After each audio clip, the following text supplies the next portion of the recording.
Hunters, predators, killers. The animal kingdom can be brutal. You might be feeling brave traveling into their domain, but don't get too comfortable. One wrong move, and you become their next meal. How to Survive presents Top 10 Worst Things to Do on Safari. Safaris have come a long way since the mid-19th century, where wealthy British would venture into sub-Saharan Africa to hunt. Now safari expeditions play a big role in natural habitat conservation and are a great source of employment for locals. But don't get fooled.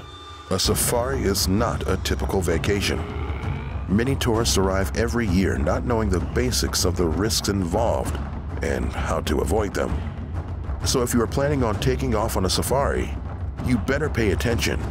We have a list of mistakes that could get you or your whole group killed. Why shouldn't you wear black? Which hormonal animal could trample you to death? And why should you put out that cigarette? Number 10. Don't go during musth season. Musth is an aggressive period that adult male elephants experience for 2 to 3 months every year. The release of a hormone called temporin makes them become sexually hyperactive, and they will try to demonstrate their dominance by fighting other males. During musth, elephants can become incredibly combative towards humans. They often rampage local villages as their testosterone levels jump. Number 9. Don't smoke. The scent of cigarette smoke could aggravate animals, with disastrous results. Animals that ingest the butts could experience a lack of coordination, convulsions, or even death.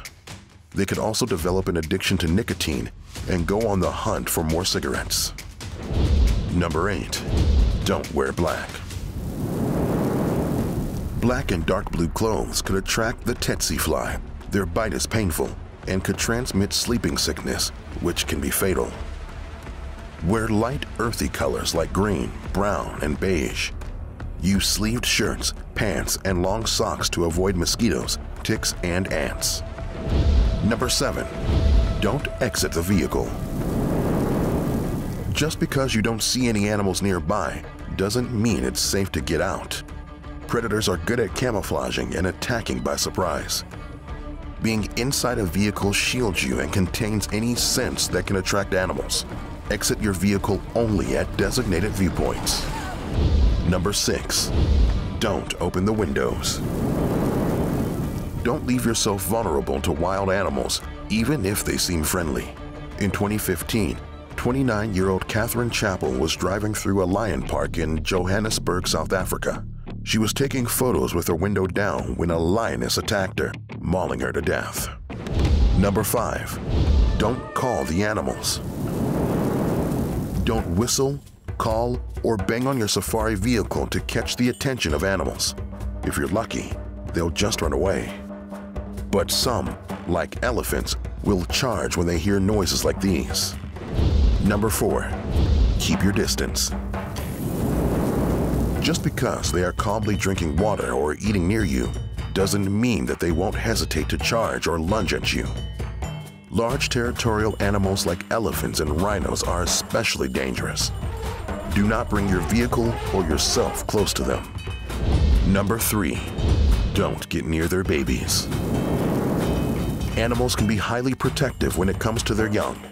In a situation in which they may generally be calmer or back away from a human, they will be far more likely to charge at you.